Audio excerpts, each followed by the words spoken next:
Hello everyone, चलिए आज हम लोग एक और PYQs लेकर के आए हैं एग्जाम का। तो आज हम लोग इसको फिर से स्टार्ट करते हैं और तैयारी जोर शोरों से शुरू करते हैं। ठीक है, चलिए पहला जरा देख लीजिए। Select the option with the correct use of article. ठीक है, अब यहाँ पे आपका जो है ऑप्शन दिया हुआ है, इसमें जो जहां पे आर्टिकल का करेक्ट यूज है वो आपको देखना होगा। आर्टिकल का कहाँ करेक्ट यूज है, ठीक है, आ जाइए देख लेते हैं हम लोग आर्टिकल का use. She kept a lot. अब देखिए यहाँ पे आर्टिकल तो दिया ही नहीं है, यहाँ हमको लॉट दिखाई दे रहा है। जरा ध्यान दीजिएगा, ये लॉट क्या होता है। यहाँ हमें लॉट दिखाई दे रहा है, ये लॉट होता क्या है। ठीक है, ये लॉट क्या होता है, या तो होता है लॉट्स ऑफ और या तो होता है अ लॉट ऑफ।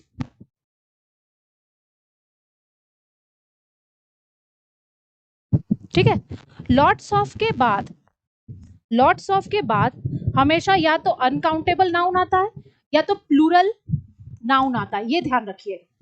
और अ लॉट ऑफ के बाद भी अनकाउंटेबल या प्लूरल, ये रूल को तो आपको याद रखना। एक और चीज, अ लॉट्स ऑफ कभी भी नहीं होता है, ये ध्यान रखिए। अ के साथ ये कभी लॉट्स नहीं आता है। ओके,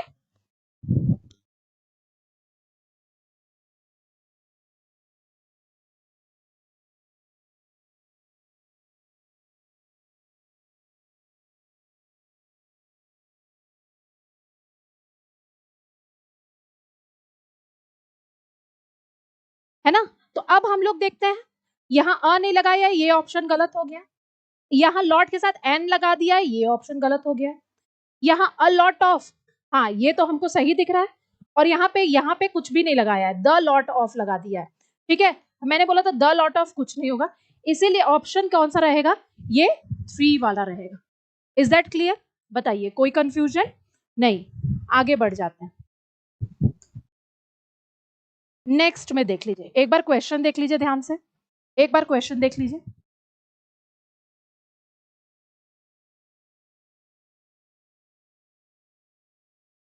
क्वेश्चन है, there is an error in the given sentence from the option given, identify the sentence that correct the error and make it grammatical accurate.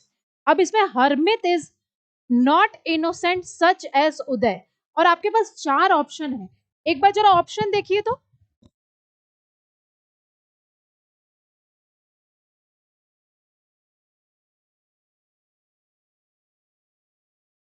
ये इसी में कॉल में, हाँ एक बार ये देख लीजिए। अब हम देख रहे हैं Harmit is not innocent such as Uday.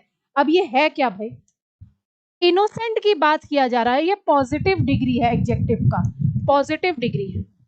और हम लोग जानते हैं कि पॉजिटिव डिग्री को एस से जोड़ा जाता है। पॉजिटिव डिग्री को किससे जोड़ा जाता है, एस से जोड़ा जाता है। ठीक है, तो इसीलिए यहाँ पे Harmit is not innocent such as Uday की जगह एज इनोसेंट एज उदय होना चाहिए।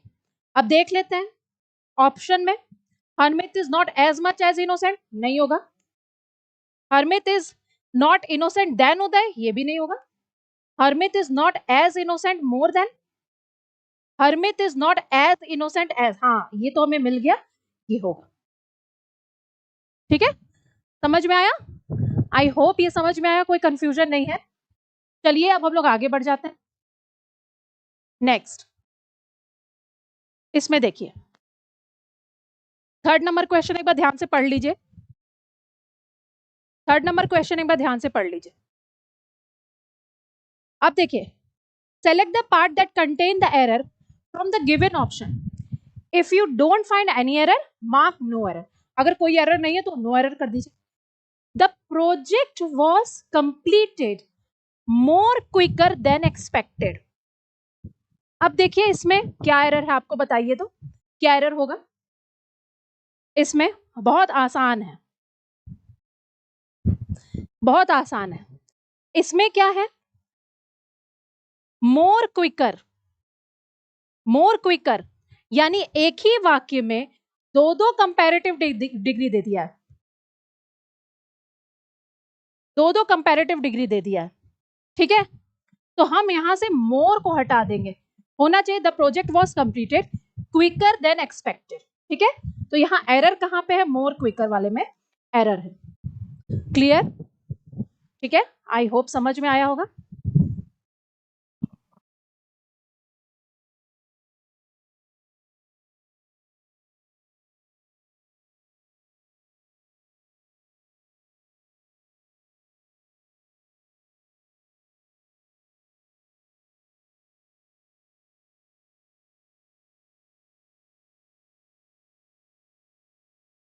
नेक्स्ट क्वेश्चन देख लेते हैं।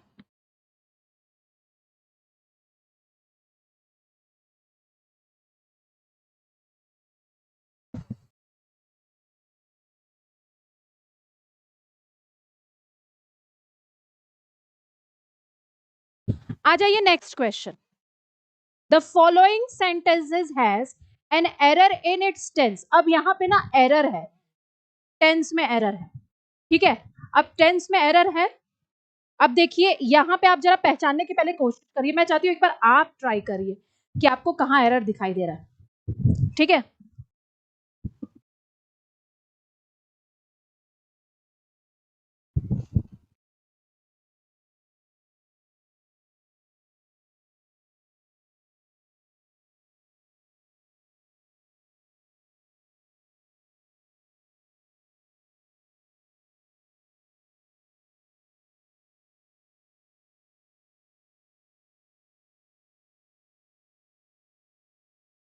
अब देखिए इसमें क्या है, if you had apprised me, if you had apprised me about your problem, या अप्राइज्ड का मतलब होता है inform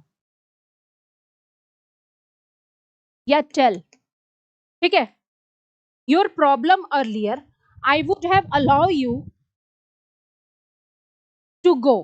if you had apprised me about your problem earlier, I would have allowed you to go, ठीक है। तो I hope meaning तो आपको समझ में आ गया है। और ये है, ये किसका केस है समझ जाइए।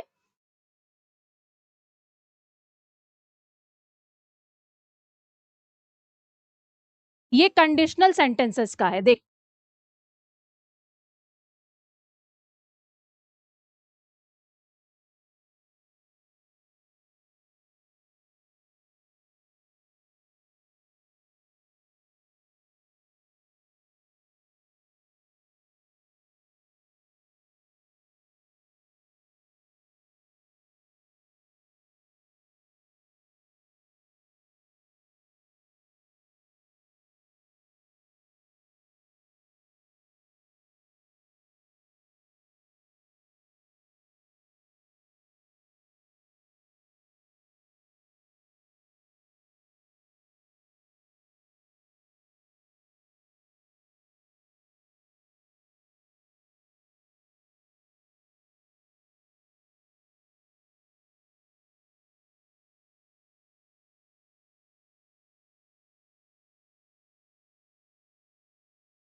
ओके, आप लोग का चैट मुझे नहीं दिखाई दे रहा था, इसलिए कुछ प्रॉब्लम हो गया था, ठीक है। वो थोड़ा सा यहाँ से देख रहे हैं।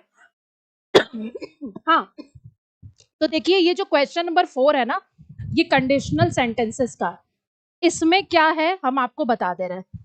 कंडीशनल सेंटेंसेस में ये जो वाक्य है ये बोल रहा है, अगर तुम मुझे अपने प्रॉब्लम्स के बारे में बताए होते तो हम तुम्हें, if you had apprised me about your problem earlier, I would have allowed you to go, तो हम तुम्हें जाने देते। अगर बताए होते तो जाने देते। ठीक है, ये कैसा केस है? ये क्लोज्ड केस है। क्लोज्ड केस है। क्लोज्ड केस का मतलब जानते हैं क्या होता है? क्लोज्ड केस का मतलब होता है कि मतलब ना हम बताए और ना ही हमें जाने दिया गया, कुछ हुआ नहीं, हाइपोथेटिकल सिचुएशन, ना ऐसा हुआ ना कुछ हुआ।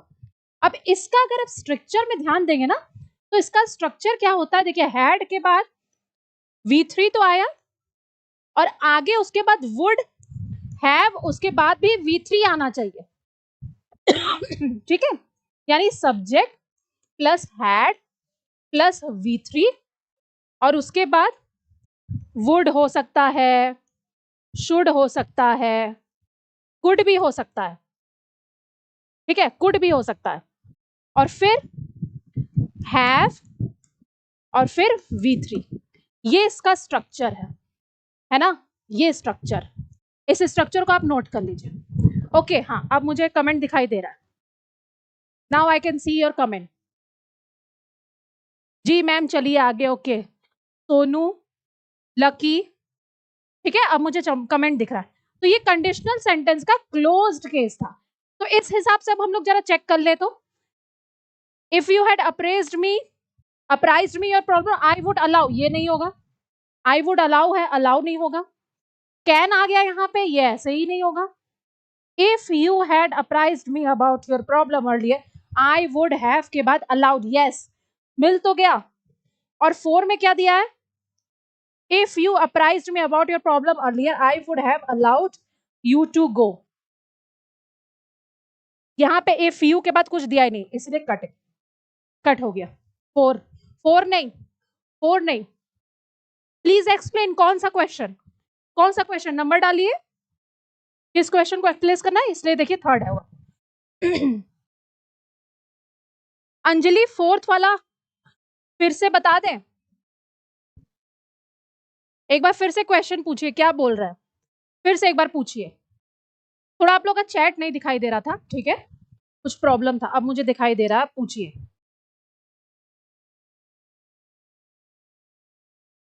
क्वेश्चन नंबर 4 जो है वो कंडीशनल सेंटेंसेस का है। ये एक क्लोज्ड केस होता है जिसमें बोला जाता है, अगर तुम बोली होती तो मैं तुम्हारी मदद किया होता। ठीक है, हम बोले भी नहीं, तुमने किया भी नहीं। अगर तुम कहे होते तो हम तुम्हें जाने देते, ना हम बोले ना तुम हमको जाने दिए। ये किस तरह का केस है? ये क्लोज्ड केस है। ये कैसा है? ये क्लोज्ड केस है। इसका स्ट्रक्चर होता है सब्जेक्ट हैड V3 किस में आता है? पास्ट परफेक्ट है ना? सब्जेक्ट हैड V3 यानी पास्ट परफेक्ट, और उसके बाद वुड के बाद हैव V3। वुड की जगह शुड, कुड भी हो सकता है, कभी कभी क्वेश्चन में दे देता है ना? जैसे अब एक एग्जाम्पल देखिए, अगर तुम बोले होते तो मैं तुम्हारी मदद करता। If you had told me I would have helped you. समझ में आया?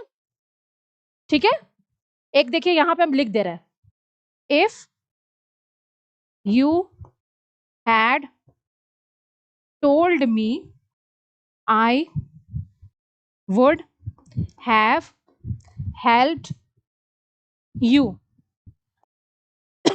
बोलिए, समझ में आ गया? आगे बढ़ जाए हम लोग। क्लोज्ड केस, इससे बहुत क्वेश्चंस आते हैं, याद रखिएगा। नेक्स्ट आ जाइए। नेक्स्ट आ गया हमारा कॉम्प्रीहेंशन। अब हम लोग कॉम्प्रीहेंशन करेंगे। यहां तक बताइए कोई प्रॉब्लम है? यहां तक कोई प्रॉब्लम हो रहा है क्या? अभी तक में कोई प्रॉब्लम है? कॉम्प्रीहेंशन बढ़ते हैं हम लोग। देखिए, मैनी पेरेंट्स दिख रहा है आपको? ओके, हाँ, many parents think of overweight children are cute and cuddly. बहुत से पेरेंट्स का ये सोचना होता है कि जो ओवरवेट बच्चे होते हैं बड़ा क्यूट और कडली, कडल मतलब क्या होता है? बड़ा प्यार करने का मन करता है, कडली होता है। However, obesity must not be dash as a healthy sign. ठीक है, बी के बाद अब देख लीजिए, बी के बाद वर्ब का थर्ड फॉर्म आता है, ये तो हम जानते हैं। तो यहाँ पे आपका थर्ड फॉर्म कहाँ है? सी का थर्ड फॉर्म क्या होता है? सीन होता है। तो बी के बाद हमेशा हम क्या लगाएंगे? थर्ड फॉर्म लगाएंगे। तो ये हो गया सीन। आपको बताया, यहाँ बी ने बताया कि मेरे लिए थर्ड ऑप्शन लाओ, थर्ड V3 लाओ, देखो सीन। ठीक है, नेक्स्ट है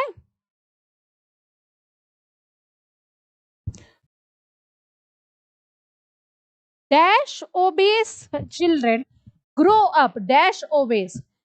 डैश ओबेस, कैसे obese children? Dash obese children grow up they will be more prone when, जब, वेयर तो होगा नहीं, जब बढ़ते हैं, जब व्हेन बढ़ते हैं। हाँ, सीन बिल्कुल सही, सीन सबका आंसर आ रहा है। ओके, जब वो बढ़ते हैं तो अब हम यहाँ पे क्या लगा देंगे? व्हेन। यही सही है, बताइए। व्हाट ओबेस चिल्ड्रन तो होगा नहीं, वेयर ओबेस तो होगा नहीं। देख के बताइए जल्दी से मुझे। हो गया? Next, when obese children grow up they will be more prone। prone हमेशा अपने साथ टू लेता है, preposition का क्वेश्चन, prone हमेशा अपने साथ टू लेता है, याद रखिएगा, prone to।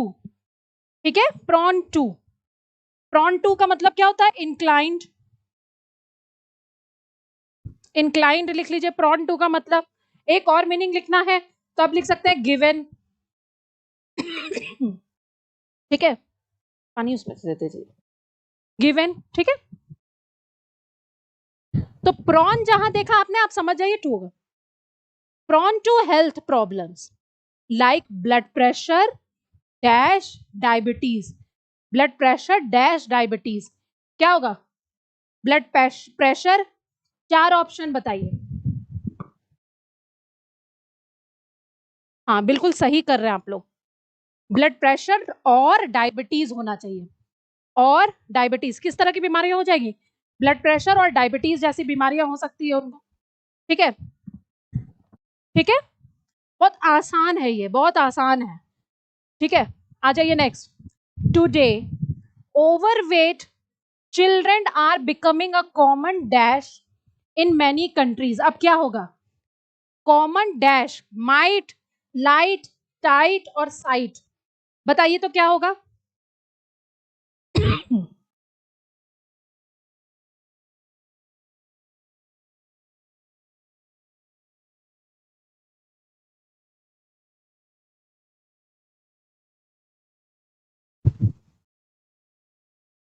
अच्छा, पहले आपको आंसर देने दे, क्योंकि मुझे तो आंसर दिखाई ही नहीं दे रहा था।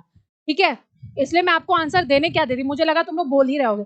अभी तो विजिबल हुआ क्वेश्चन नंबर 4 से। तो अब आप बता दो चलो कि क्या हो सकता है कि today overweight children are becoming a common dash in many countries. चलो जल्दी से बताओ। साइट, हाँ आ गया आंसर मेरे पास, बिल्कुल सही। साइट मतलब देखे जा सकते हैं, ओवरवेट लोग क्या होता है? देखे जा सकते हैं। वेरी गुड, चलो समझ में आ गया अच्छे से। आ जाओ नेक्स्ट क्वेश्चन में बढ़ते हैं। चलो next question, incorrectly spelled word आपको बताना है, देख लीजिए ध्यान से। चलिए पहले ध्यान से देख लीजिए, फिर आप बोलेंगे आप जल्दी जल्दी बता दे रही हैं। चलिए पहले ध्यान से देखिए।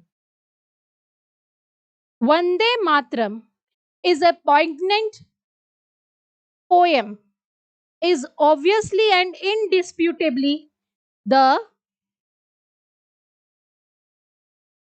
Premiere national song of India. ध्यान से देखिए,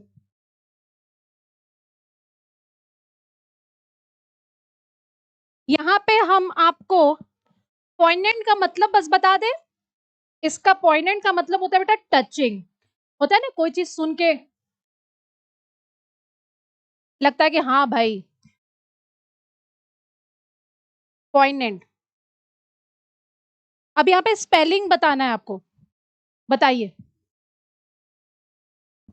डेली क्लास होती है, यस डेली क्लास होती है। टीटी में क्लास होता है 3 से 4, जिसमें हम चैप्टर वाइज प्रैक्टिस करवाते हैं केडी लाइव में। और MWF में आपको PYQs हम करवाएंगे एग्जाम का। हर एग्जाम के एक एक एग्जाम का टेस्ट पेपर लेते जाएंगे और उसको करवाएंगे। इसका टाइमिंग है 11 से 12।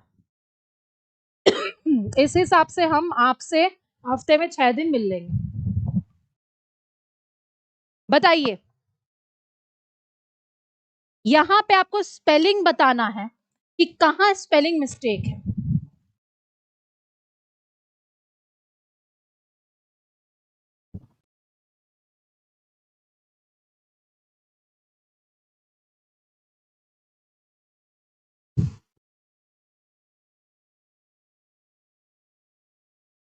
अब इसका आंसर मैं आपको बता दूं, इसका आंसर होगा यस, इनडिस्प्यूटेबली। TABLY होगा, यहां पे ए होगा, इनडिस्प्यूटेबली होगा। इसका मतलब होता है डेफिनेटली, डेफिनेटली, ऑब्वियसली, ठीक है, यस आ गया आंसर भी। लेकिन वही तो लिख दियो, TEBLY सही स्पेलिंग लिखना था ना। हाँ लिख रहे हो, वेरी गुड वेरी गुड, लिख रहे हो, ठीक है। पॉइग्नेंट मत का हम बता दिए थे, आपका मीनिंग बता ही दिए थे। और कोई मीनिंग ऐसा? चलिए आगे बढ़ जाए, नेक्स्ट। बाकी सबका तो स्पेलिंग सही है,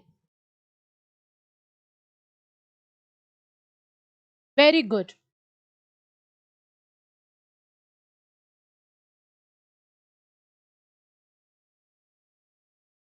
ऑप्शन 3 देख लीजिए ध्यान से, पहले क्वेश्चन देखिए।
सॉरी, म्यूट हो गया था।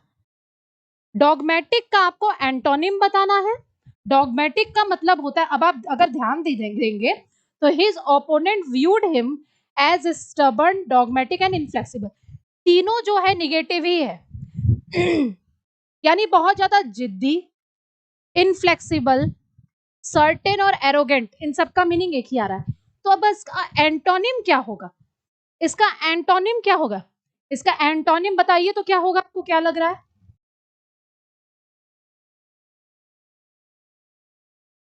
Biased, okay.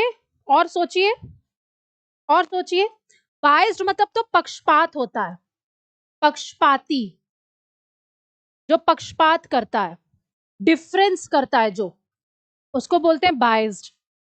एंटोनिम कुछ अच्छा ही ना होगा, ढीठ, जिद्दी, कट्टर, इनफ्लेक्सिबल, सर्टेन, एरोगेंट। इसका कुछ अच्छा होगा, इसका होगा एमिनेबल। एमिनेबल, ठीक है, क्या होगा? एमिनेबल। एमिनेबल मतलब क्या होता है? जो फ्लेक्सिबल हो, जो क्या हो आपका? फ्लेक्सिबल हो, ओबीडियंट हो, ठीक है, जो आपकी बात को माने, है ना, जो आपकी बात को क्या करे? माने। डोसाइल भी बोल सकते हैं आप, हम्बल भी बोल सकते हैं आप। ये सब देखिए, ये सब इसका क्या है? सिनोनिम्स है। केयरलेस मतलब लापरवाह, आपको पता ही है, लापरवाह होता है। डिसऑनेस्ट मतलब क्या होता है? बेईमान होता है, डिसऑनेस्ट, ठीक है, फ्रॉड जिसको बोलते हैं। बताइए, समझ में आ गया? हाँ, एमिनेबल, नेहा, तुषार, सोनू, क्रांति, सबने बताया एमिनेबल। और मैंने आपको कुछ यहाँ पे सिनोनिम्स भी लिख दिए हैं, उसको भी आप नोट कर लीजिएगा। स्क्रीनशॉट ले सकते हो या नोट भी कर सकते हो, ठीक है। एक बार ये भी बता दो, क्लास समझ में आ रहा है? कोई प्रॉब्लम तो नहीं है?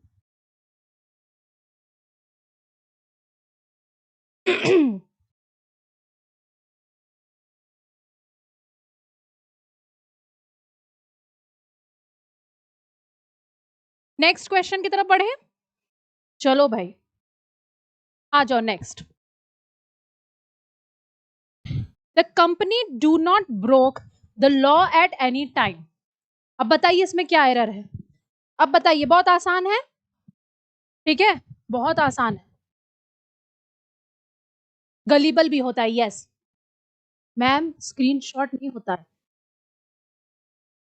अच्छा, स्क्रीनशॉट अलाउड नहीं है लाइव क्लास में, ओके। तो आप जब रिकॉर्डेड देखें तो कर लीजिएगा, कोई प्रॉब्लम नहीं है।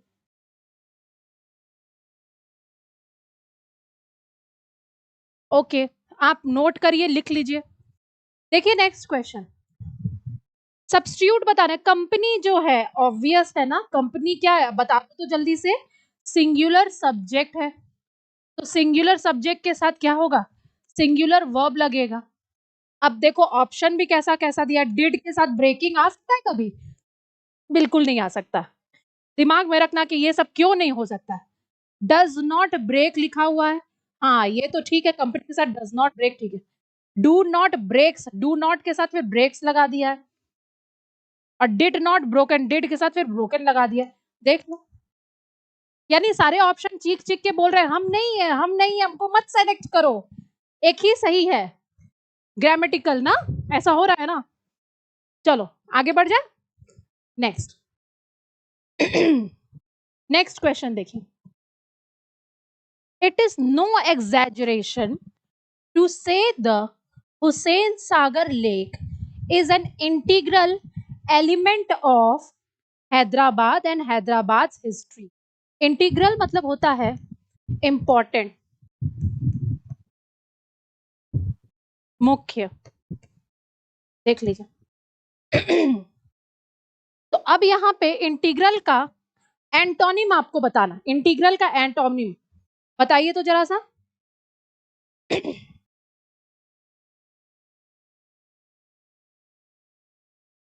और इंटीग्रल का मैंने बता दिया इंपॉर्टेंट, एक और लिख लीजिएगा फंडामेंटल।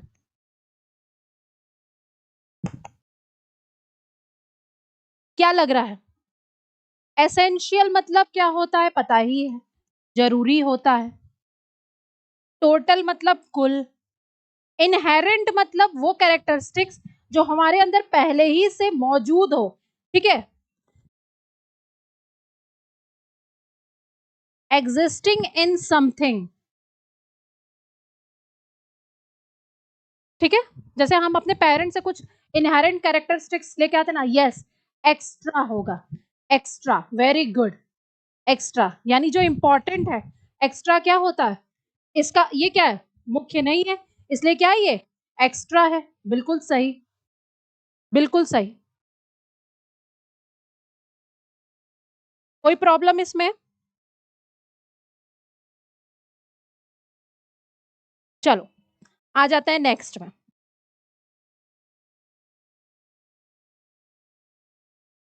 इनहेरेंट नहीं होगा आयुष, आपने इनहेरेंट लिखा है। इनहेरेंट का मतलब होता है एग्जिस्टिंग इन समथिंग, जो चीज किसी चीज में मौजूद हो, है ना। जैसे कि मान लीजिए आपका कुछ कैरेक्टरिस्टिक्स आपके पापा से मिलता है, मम्मी से मिलता है, वो इनहेरेंट कैरेक्टरिस्टिक्स है, वो आप में ऑलरेडी पहले से डीएनए के थ्रू मौजूद है। तो इसीलिए इसका एंटोनिम होगा इंटीग्रल यानी इंपॉर्टेंट का एक्स्ट्रा। ठीक है, एक्स्ट्रा। चलिए आगे बढ़ जाते हैं नेक्स्ट में। सिनोनिम बताना है रिस्पेक्ट का। देखिए कितना आसान आया है रिस्पेक्ट का, बताइए तो रिस्पेक्ट का ये कैसे क्वेश्चंस है? ये ऐसे क्वेश्चंस है जो हम लोग एक, चलो अपने स्कूल में पढ़े हैं, स्कूल का पढ़ा हुआ कुछ तो आ रहा है ना।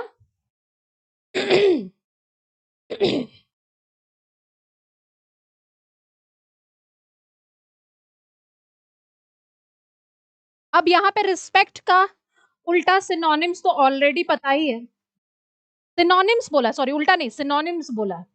तो क्या होगा, डिसरिस्पेक्ट, इनवैलिडेट और अटेंड, तीन चार ऑप्शन आपके पास है, जरा बताइए, ट्राई करिए तो। Question number 14,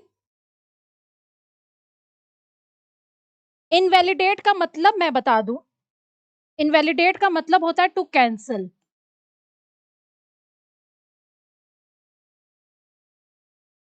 two cancel. ठीक है, इनवैलिडेट का मतलब होता है क्या, टू कैंसल। कैंसल मतलब क्या हो गया, यानी कि इसको क्या कर दिया गया, वैलिडिटी उसकी क्या हो गई है, खत्म हो गई है। वैलिडिटी क्या हो गई है, खत्म हो गई है। ठीक है, अटेंड मतलब अटेंड करना, रिस्पेक्ट का सिनोनिम्स क्या हो गया, ऑनर हो गया। डिसरिस्पेक्ट उसका क्या है, एंटोनिम हो गया। ठीक है, डिसरिस्पेक्ट क्या हो गया, एंटोनिम हो गया। तो आपके पास एक आंसर आ गया, एक आंसर आ गया, यस ऑनर। बिल्कुल सही, बिल्कुल सही।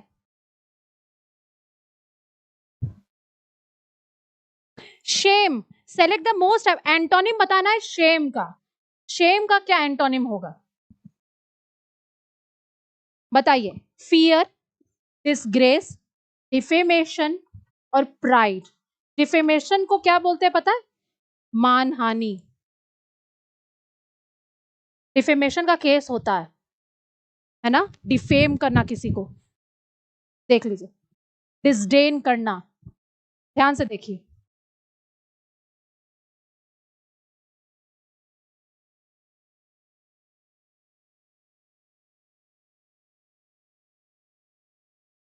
मीनिंग हम लिख दे रहे हैं आपके लिए, ओके।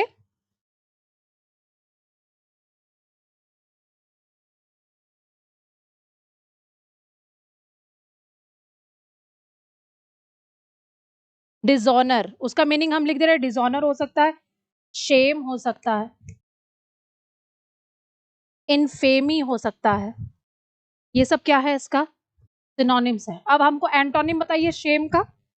शेम का होगा क्या, वेरी गुड, प्राइड। फियर मतलब तो क्या होता है, डर होता है, आपको पता ही है, फियर मतलब डर होता है। वेरी गुड, समझ में आया।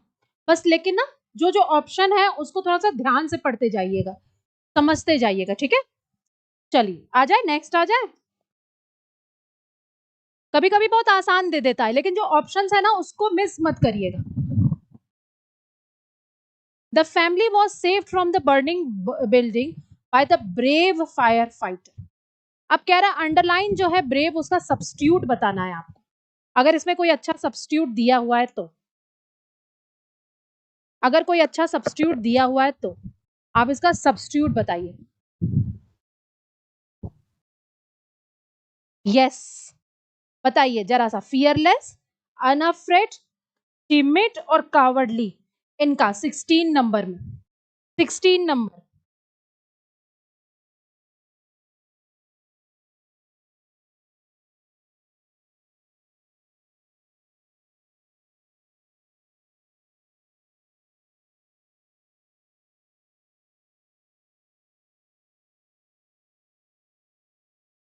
बताइए 16 नंबर, अनअफ्रेड। अनअफ्रेड, ब्रेव का अच्छा सब्स्टिट्यूशन आपको अनअफ्रेड मिला है, ओके ठीक है। फियरलेस, यस कमलेश, फियरलेस बताया ना, फियरलेस होगा, अनअफ्रेड से भी ज्यादा अच्छा वर्ड है फियरलेस। ठीक है। टिमिड का मतलब तो क्या होता है, डरपोक। ठीक है, डरपोक होता है टिमिड का मतलब, आपका शाई होगा, जो डरपोक होगा वो कैसा व्यक्ति होगा, वो शाई होगा, कावर्डली होगा, है ना, यही ना होगा। चलिए देख लीजिए ध्यान से, इसका होगा फियरलेस। फियरलेस, कावर्डली मतलब होता है कायर, और टिमिड का मतलब होता है डरपोक। ठीक है, डरपोक लोग कैसे होते हैं, शाई होते हैं, नर्वस होते हैं। बोलिए।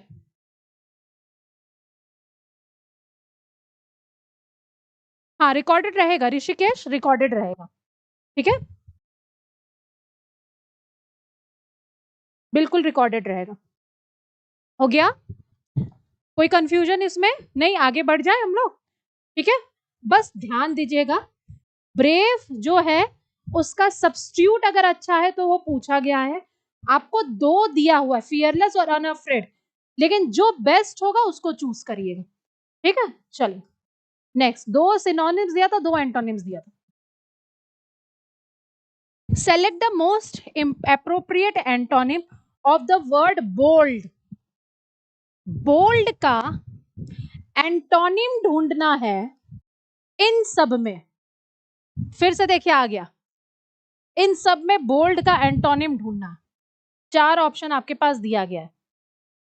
एंटोनिम बोल्ड का उल्टा, टिमिड, क्लेवर, फ्रेंडली, फियरलेस। अब बताइए।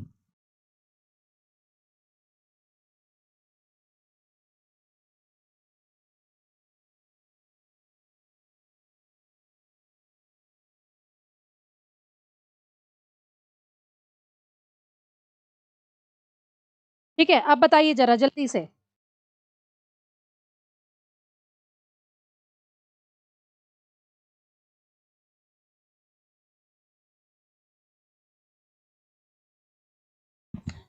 टिमिड, ओके, तुषार ने बोला टिमिड। शेम का मीनिंग मतलब बेटा, शेम मतलब तो शर्मनाक हो गया, shame. A person can, and bold का एंटोनिम इसमें क्या लग रहा है, टिमिड, क्लेवर। ऑब्वियस है, जो व्यक्ति बोल्ड होता है वो क्या होता है, बेफिक्र होकर सबके सामने बोल सकता है, वो शाई नहीं होता है, बताए थे ना अभी, नर्वस नहीं होता है ना। क्लेवर मतलब तो क्या हो गया, श्रीयूड। क्लेवर मतलब क्या हो गया, श्रीयूड हो गया, कनिंग हो गया। फ्रेंडली मतलब एमिकेबल।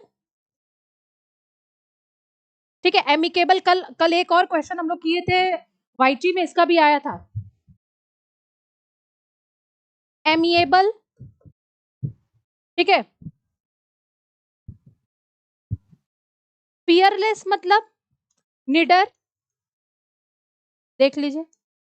ठीक है, एमिएबल, एमिकेबल ये सब होता है फ्रेंडली का, देख लीजिए ध्यान से।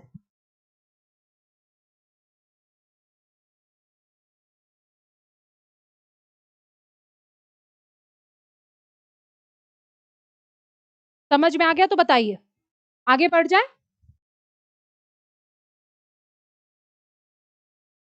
यस,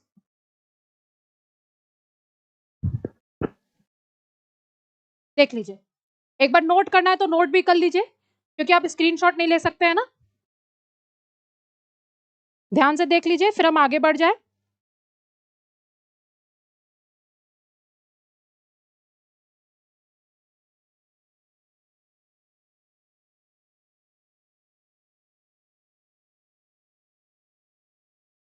ठीक है, चलो आगे बढ़ जाते हैं हम लोग नेक्स्ट क्वेश्चन। आ जाइए next question. Sonu eats dash, Sonu eats dash like a rabbit. अब रैबिट क्या खाता है भाई, बहुत आसान है ना।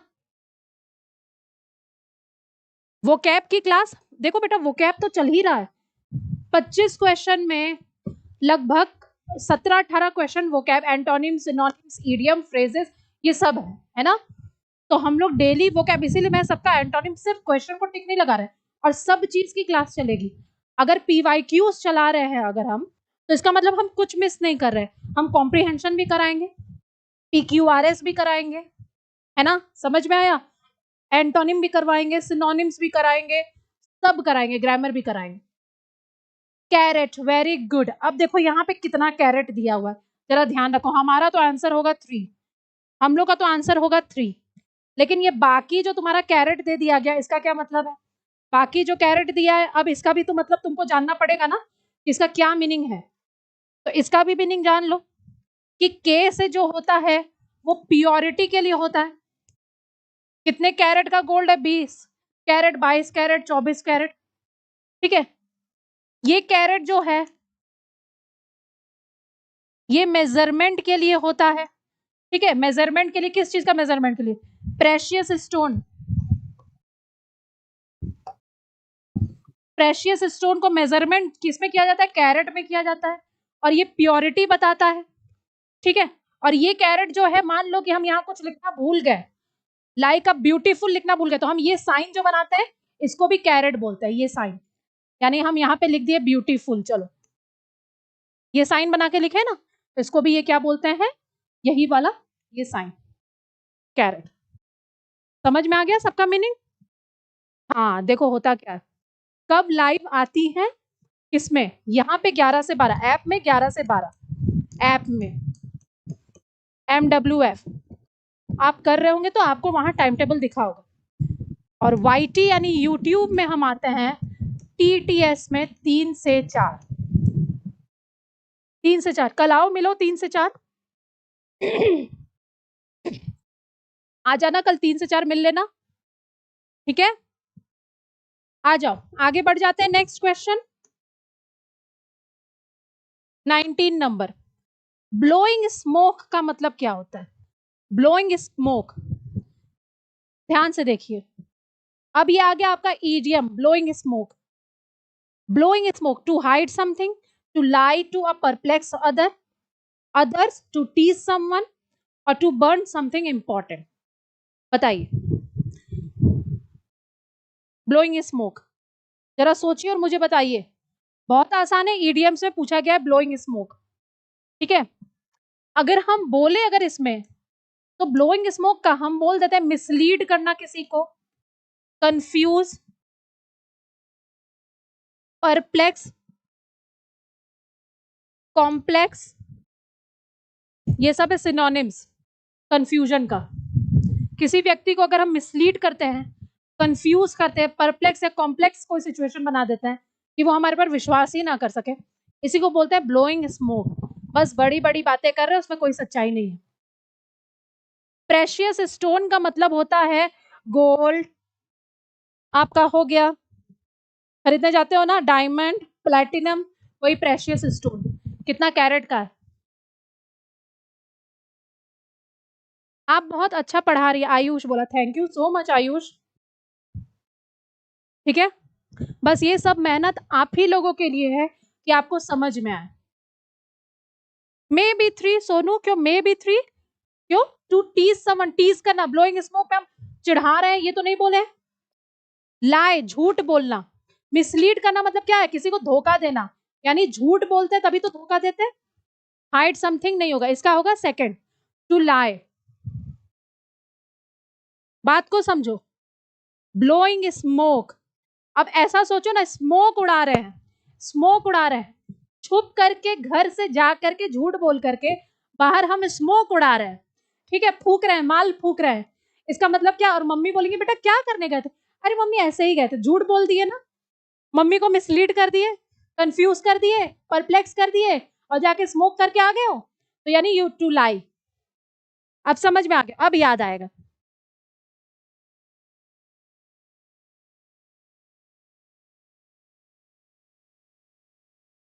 टू लाई लिखा है बेटा, लाई, लाइक नहीं है, लाइक नहीं है, लाई है, ठीक है, झूठ बोलना। ओके चलो 20 नंबर देख लो। He was not happy until he gave up his job and live as a फकीर इन द फॉरेस्ट। देखो तो जरा ध्यान से देखो,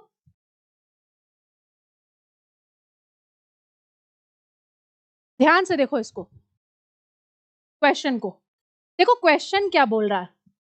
he was not happy until he gave. हम देख रहे हैं वॉज लगा है V2, हम देख रहे हैं गेव लगा है V2, फिर आगे बढ़े, फिर हम देख रहे हैं लिव क्यों है, लिव क्यों है?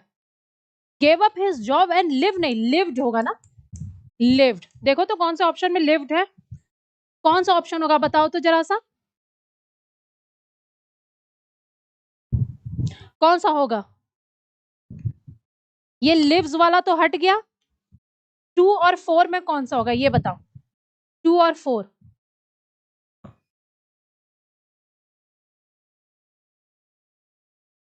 YT पर किस चैनल में? KD लाइव में, YT पर KD लाइव में है। बी बोल रहे हो? बिल्कुल सही, बी बोल रहे हो ना? हाँ, क्योंकि यहाँ गिव है, ये गिव्स दिया है इसलिए ये नहीं होगा। यस, बिल्कुल सही। थर्ड ऑप्शन तो कट गया है, थर्ड ऑप्शन तो कट गया है, थर्ड ऑप्शन में लिव्स लिखा है, थर्ड ऑप्शन में लिव्स लिखा है, 2 सबका आने लगा है ना। ध्यान से पढ़ना है, ध्यान से, तब मॉक भी दोगे। बोल रहा ना मॉक में अच्छा नंबर नहीं आता है, एक बार प्रैक्टिस कर लो ना अच्छे से, एक बार अच्छे से प्रैक्टिस कर लो, पैटर्न समझ जाओ कि कैसे होगा। जो क्वेश्चन का मीनिंग भी नहीं आता होगा ना, ऐसे ऐसे पैटर्न्स होते हैं कि वो अपने आप आपको बताएगा कि ये है मीनिंग। आ जाओ। ध्रुव एंगर ब्लेज्ड ऑफ अनकंट्रोलेबली, ब्लेज्ड ब्लेज्ड ऑफ मतलब भड़क उठना, और इसके साथ ऑफ नहीं, हमेशा अप आता है, अप मतलब उठना, भड़क उठना, ठीक है। यानी ध्रुव का जो गुस्सा था वो बहुत गलत भयानक तरीके से क्या हुआ, भड़क उठा। तो ब्लेज्ड अप होगा सेकेंड नंबर, ब्लेज्ड अप होगा।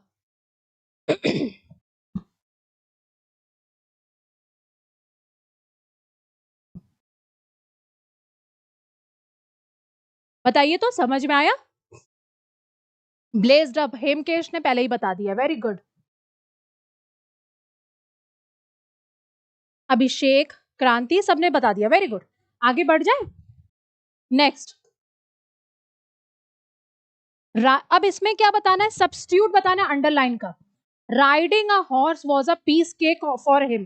पीस केक मतलब क्या होता है? इसका मतलब होता है इजी टास्क, ठीक है। और एक और मीनिंग हो, एक इसका इडियम्स एक और हो सकता है, चाइल्ड्स प्ले भी होता है, एक और होता है idioms snap of my finger, चुटकियों का काम,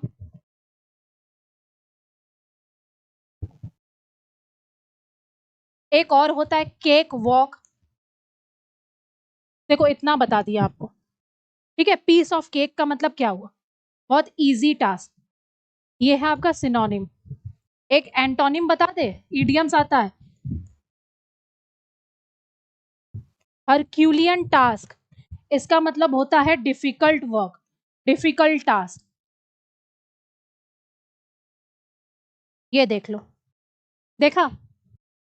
तो पीस ऑफ केक का मतलब क्या हुआ? कोई आसान काम, जिसको चाइल्ड्स प्ले भी बोल सकते हैं, स्नैप ऑफ माय फिंगर्स भी बोल सकते हैं, केक वॉक भी बोल सकते हैं। और इसका एंटोनिम है हरक्यूलियन टास्क, डिफिकल्ट टास्क। तो कौन सा ऑप्शन होगा बताओ तो, पीस ऑफ केक का सब्स्टिट्यूट?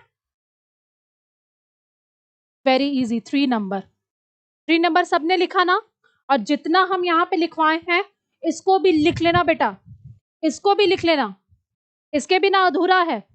ये नहीं कि सिर्फ आंसर में टिक लगा दो। A very easy task, yes, ठीक है।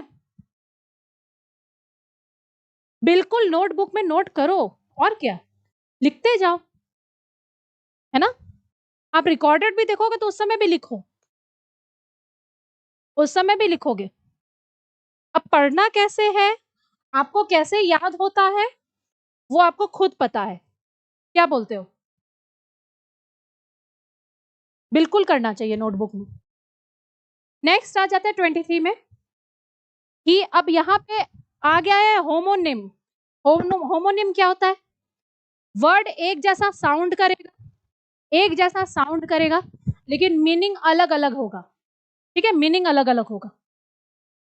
ही dash imitate the playful movement of the dash alternatives. और यहाँ ए बी और सी दिया हुआ है, ए बी और सी।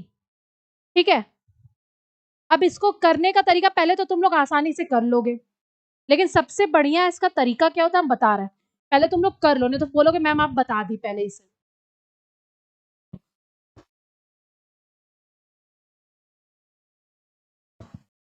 पहले तुम लोग कर लो, फिर नहीं तो बोलोगे मैम आप बता देती है, फिर तुम लोग डांटने लगोगे हमको, हम पहले से बता देंगे तो।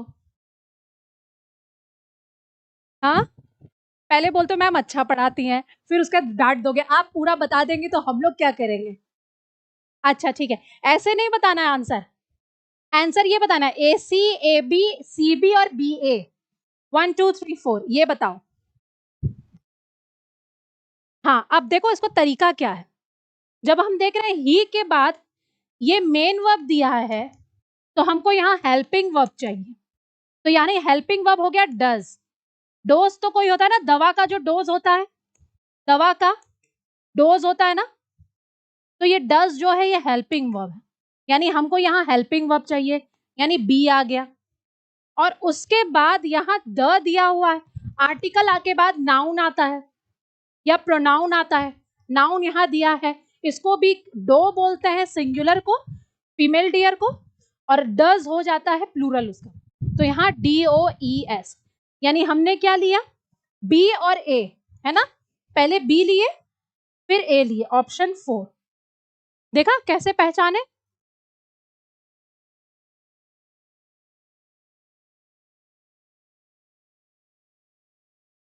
समझ में आ गया?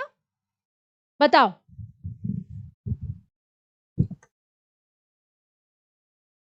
यानी ये हम देखें कि आर्टिकल के बाद नाउन चाहिए, फीमेल डियर लगा दिए, और सब्जेक्ट के बाद मेन वर्ब के बीच में हेल्पिंग वर्ब चाहिए, वो लगा दिए, तो बी हो गया।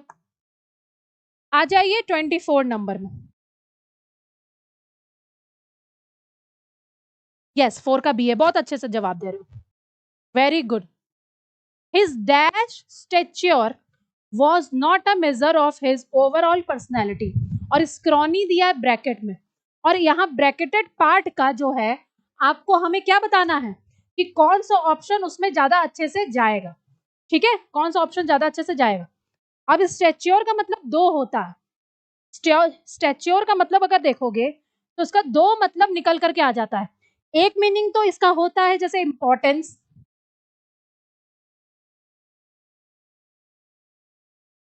और दूसरा मीनिंग निकल के आता है कद काठी। ठीक है, इस जगह पे इसका मीनिंग क्या निकल के आ रहा है ये बताइए पहले। कीन का मतलब ईगर होता है, ईगर टू, ईगर। डू नहीं ले सकते हैं, किसमें डू क्यों लोगे, डू तो ऑप्शन में भी नहीं था।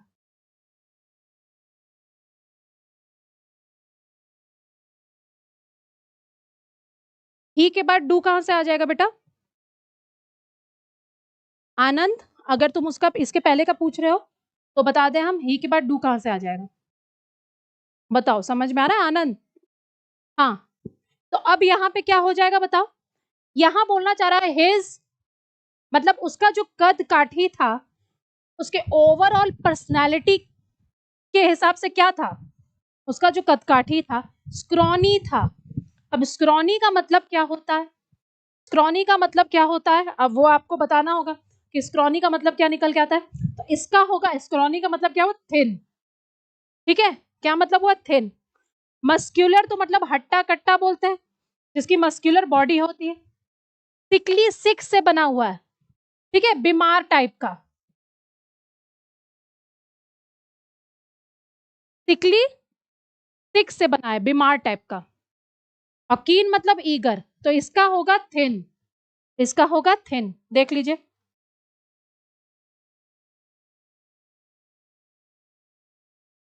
Thin, yes. समझ में आ गया? बोलो। सिकली मतलब बीमार टाइप का। यहाँ पे लेकिन कद काठी की बात की जा रही है ना, तो कद काठी मतलब कोई व्यक्ति देखने में कैसा हो सकता है? या तो मस्क्यूलर होगा या तो थिन होगा। ईगर कद काठी तो नहीं हो सकता है, सिकली कद काठी तो नहीं हो सकता है ना उसका, इसलिए वो हो ही नहीं सकता। ठीक है, सिकली मतलब बीमार टाइप का, लाइक सिक।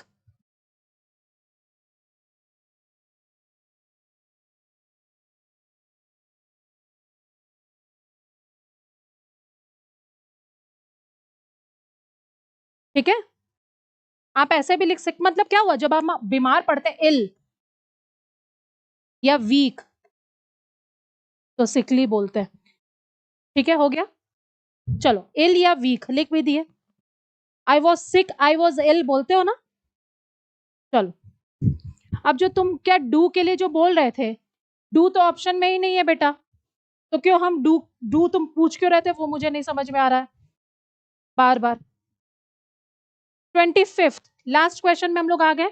इनकरेक्टली स्पेल्ड वर्ड आपको बताना है, बहुत आसान है।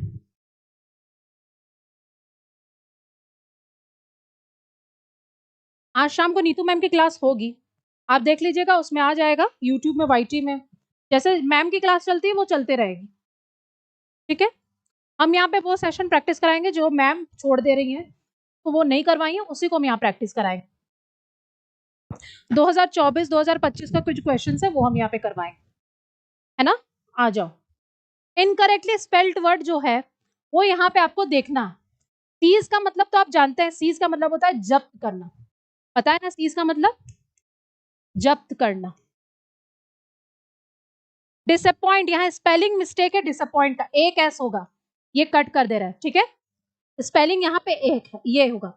ठीक है, अब नेक्स्ट हो गया रिप्यूट का मतलब होता है डांटना या फटकारना, रिब्यूक का मतलब। ठीक है, जिसको बोलते हैं स्कोल्ड, चाइड, रेप्रीमैंड, ये सब इसका सिनोनिम्स है। ठीक है, ये सब इसका सिनोनिम है। और 4C का मतलब तो होता है अनुमान लगाना, जैसे हम लोग अनुमान फॉरकास्ट करते हैं, फॉरकास्ट होता है ना, जैसे हम लोग फॉरकास्ट करते हैं आपका वेदर वगैरह को, प्रिडिक्ट करते हैं, प्रिडिक्ट करते हैं, फॉरकास्ट करते हैं, आपका कोई भी चीज को एंटिसिपेट हम कर लेते हैं, एंटिसिपेट कर लेते हैं, ये इसका हो गया। बताइए, disappoint, yes, good morning, good morning, नमस्ते, समझ में आ गया? तो सबका मतलब समझ में आ गया आपको? अब बोलिए मुझे। और डिसअपॉइंट में एक एस होता है, ये आपका था क्लियर। तो अब आप फिर से बता दे रहे हैं, 11 से 12 मंडे, वेंसडे और फ्राइडे क्लास चलेगा ऐप में, और टीटीएस में चैप्टर वाइज यानी ट्यूसडे, थर्सडे और सैटरडे को हम चैप्टर वाइज प्रैक्टिस कराते हैं, वाईटी यानी यूट्यूब में 3 से 4 आइएगा, वहां मिल लीजिएगा। Is that clear? तो चलिए भाई, आज के लिए इतना ही, सेशन को यहीं पे खत्म करते हैं। Everyone, thanks for watching, that's all for today, have a good day everyone.